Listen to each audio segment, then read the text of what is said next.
Hello, my name is Abderman, and I'm a member of Weston Library's Youth Advisory Group. Today, I will be interviewing Lois Main as a part of the Weston Library Centenary project. Lois was an alderman or councillor of the City of York from 1978 to 1980 and from 1982 to 1985. She also served as secretary of the Weston Ratepayers Association in the late 60s and early 70s. Welcome, Lois, and thank you for coming today. Thank you for inviting me. How long did you live in Weston? All my life. I came as a baby at 3 months old, lived on Denison Avenue. And in 1942, my parents bought a house at number 3 King Crescent. And after my father's passing, I sold it in 1980. But then I had lived on Robert Street for 41 years, up until recently. Mhm. And finally, we figured snow shoveling was too hard, and we're now in an apartment. What are your first recollections of the Weston Library? Well, I couldn't miss it because the fire hall, which is now Ward's funeral home building on Weston Road, wasn't there. And we backed out our back door. When you looked out your back door, you're looking right to Weston Road. And of course, the library was kitty corner to our property. So from the time I was 6 years old, the library was always visible and part of my life. And I lived here in this building for many, many years. What role did you play in keeping the library where it stands today? Well, it was very strange. We got sort of reports, and to this day I don't know if there was a motion in council that the library was to be sold because of the condition of the library, the physical condition. And for 4 years, the city people, this would be about 1974, I think, when I first heard it, they were all over Weston looking for another place to put the library. They looked at 33 King, but in that time the developer went bankrupt, and there was just no possibility of moving there because of the conditions. They looked at the town hall, but the town hall was built in the 50s. And the only room in that building that could stand the weight of stacks of books was the room that the big safe was in. And they were going to move that for the books. And then they had rented out to other people too at that time. And I think the city of York it was the borough of York that was so hungry for money because they had built a new town hall, city hall, down at Kiel, and they had to pay for it. So they looked at Weston, I think, as we were the money pot, and they started to, get rid of our assets. And so and I knew Marjorie Campbell, who was a dear friend of the library. She was not my school teacher, but as a youth, and I was at school, I was the first president of the United Nations Club after the war, and Marjorie was an instigator in getting that going. So I know Marjorie from the time I was probably 14, 15 years old. And she was so upset about the very thought that this building was going to go. So we started investigating. And the more we learned, and we couldn't understand why the city school board would not sell 1 acre of land. That's all we needed for the library. And finally, I was the alderman at the time. I went to the city treasurer, and I said, okay, no one goes out and spends like $1,000s on a building. We didn't have it. But what you do is you go and you borrow money and you get debentures. I said, from the time of 1974 to the time when we actually had a meeting to settle this, I said, what was the interest rate? And of course, as the years progressed, the interest rate was getting higher and higher and higher. And by lack of doing nothing, it was costing us money. So I said, you figure it out. And it was thousands of dollars. No matter where we went, we'd still be in the hole. So we had a joint meeting with the school board. And unfortunately, it was the local school board member that did not want to sell us the acre of land. And I went to this school up here. It was King Street School when I was there. Now it's H.G. Alexander. It has a huge, huge playground. And I don't think the public even realizes that not only does it go like what you see, but there's another section that goes up behind Fern Avenue. Yep. It's immense. And I thought, why wouldn't they sell us 1 acre of land? And, I mean, they were gonna make money too, you know? But, you know, so we took it, we had a joint meeting with the school board, and every member of council supported our request for Weston. And it was tricky. I called some of the members and talked to them. Some of them had never, like people who were Bathurst to that the school board had never been to Weston, never had stepped foot here. So I had them come over and look. And I emphasized that this was a Carnegie building, and it was historical. And I could see the handwriting on the wall that this might be the last vestige building that has Weston on it, because, you know, with the assimilation. I thought it was very important to keep it. So when we had the vote, and we made the vote that night, my side won by one vote. And God, I don't know how we did it, but we pulled it off, one vote. And so we got the land. And then, but the concern too was we're on a drainage area here. And I mean, I lived on the crescent, and I know some of the problems that some of the neighbors had with this whole area's got underground streams. So when you start digging and you start to build, you can get tons of water, and then you end up pumping, and it costs you so much to build. When they built what is now Shoppers Drug Mart, they couldn't even put a basement in there for almost a year because there was so much water. So we did tests here, and they said, yeah, it's going to be okay. Well, when we started to build, guess what? We hit water, but it wasn't that bad. And but too, the other thing that just I was so pleased with, I have taken people from here and showed them this building, and they cannot tell me which is the old and which is the new. It was so successful of putting the two buildings together and keeping the architecture, you know, that it looked like one building.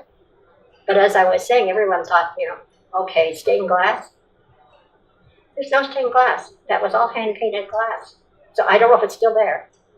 But, and maybe you had a benefactor that's put in real stained glass, but this was an arts and crafts building. And I understand it was inaugurated, or it opened in December 31st, 1914. And one chap said to me, why would they ever have an opening of a public building on New Year's Eve? And I said, well, the only thing I can think of is Weston was very social in those years. People used to come out from Toronto and all over in their carriages.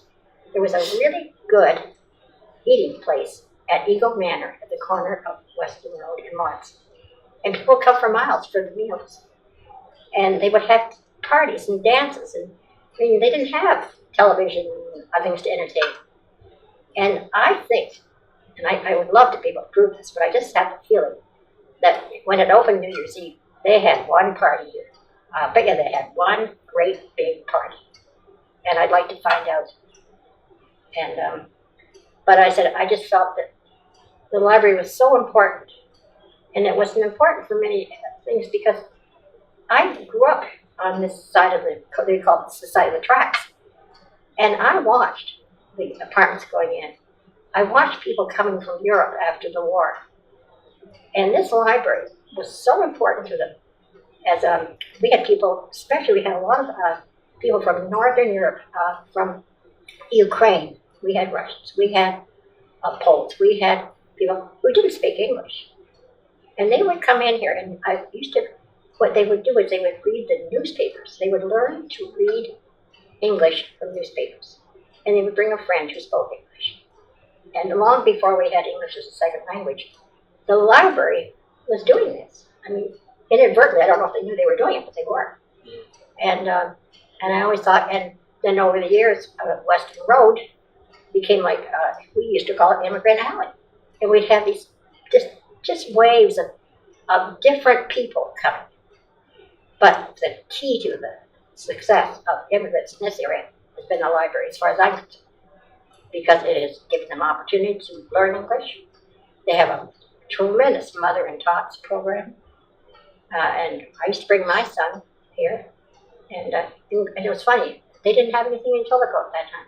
And my girlfriends had young children, and they used to come to my house, and we'd come here for the reading programs. And I just think it's a culturally, important thing. And I should tell you too, I learned to read when I was 4, And I had a library card when I was 5 or 6 from here. And when I was 10, I read every book in the children's library. So they let me upstairs to the basement. So that's my connection with the library. Okay. And I understand that you brought some photographs and other items with you. Yes, Would you like to share them with us? Yes, I would. In 1979, I think it was the fall, I was part of the dedication ceremony for the, I guess it was the city and the province to declare Weston Library historical building, and that meant that it had to be preserved, and also, and we had quite a ceremony that day. I remember it, and I think it was in the fall, and at the same time, Gail Christie dedicated the Terrell House up at King and Rosemount Avenue, so it was a 2 dedication day. And yes, and I was very, very glad to do it because it did mean that it had to be kept. It had to be kept. And the other thing that I found in my was about what it said on the plaque, and I thought this was very interesting. It said, Weston Public Library, this building was erected in 1914 with a Carnegie Foundation grant to replace the Apprentices Library at the old Dufferin Hall. Now, Dufferin Hall was at the old town hall at the corner of Weston Road and Middle Avenue. Following the William Morris Crafts movement, this Art Nouveau structure is an excellent example of all the crafts and skills of the area. As a utilitarian building, it is a memorial to the skills and dedication of its builders in the handling of their materials, and is one of the last of its kind to so bear witness. And it said it was erected by the Borough of York and the Ontario Ministry of Culture and Recreation in 1979. But the interesting thing too wasn't just the building per se. It was the stonework around the exterior of the building. And as a child, I remember Mr. Gow lived up on Weston Road. He had a horse, a big draft horse, and a big flatbed wagon with rubber wheels. And he used to go up and down the Humber River and picking up the river stone and flat, but he was a stonemason. And he built all these walls you see around Weston, especially across the road at Dr. Charlton's house, and in here, and in other places. But it was amazing. You would see him, like we were kids, we played down by the river all the time. And he'd be up and down the river with this horse. And the river in the summer was very shallow. And this is how he made his living. But he really was a craftsman, too. But when they were talking about the example of the arts and skills of the area, I think that's something that maybe somebody would further like to find out who exactly worked here. Because I know the Sainsbury people were very active as tradespeople, and maybe some of those people were involved, but they did a good job. And that's about it for what I've got for you, the pictures, okay? And is there anything else that you remember about the Weston Library that you'd like to share with us? No, I just remember that it was a very welcoming place. And especially like when I was little, I was the only girl for miles here. And I ran with the boys. I was about 9 years old. And I remember when I was 6 years old, I had a BB gun given to me for a birthday present. And I could shoot, and I could fish, and I could do stuff. But as I got older, I didn't want to do that. And I would literally live in this place. And they actually allowed me to take more than one book out, too. And living across the road, they knew where to find me if I was late for a book. And but we had a big open veranda on my house. And in the hot summer days, it was something just really nice to sit out in the veranda and read. But I wouldn't have done it if I hadn't had the library. And is there anything you'd like to say in celebration of the library? Oh, I think it's just marvelous, and I think the library is just so needed here. It's just not that it's here and it's doing a good job, but it's part of the structure of the area, and it helps so many people, and I think that is so important. And I think they're doing a good job, and I just hope they keep up the good work. On behalf of the Toronto Public Library and Weston's Youth Advisory Group, I'd like to thank you for coming in and sharing your memories with us. And we have a little token of our appreciation. Oh, well, thank you. You didn't have to give me anything. It was just a pleasure to come. Thank you. Well, thank you.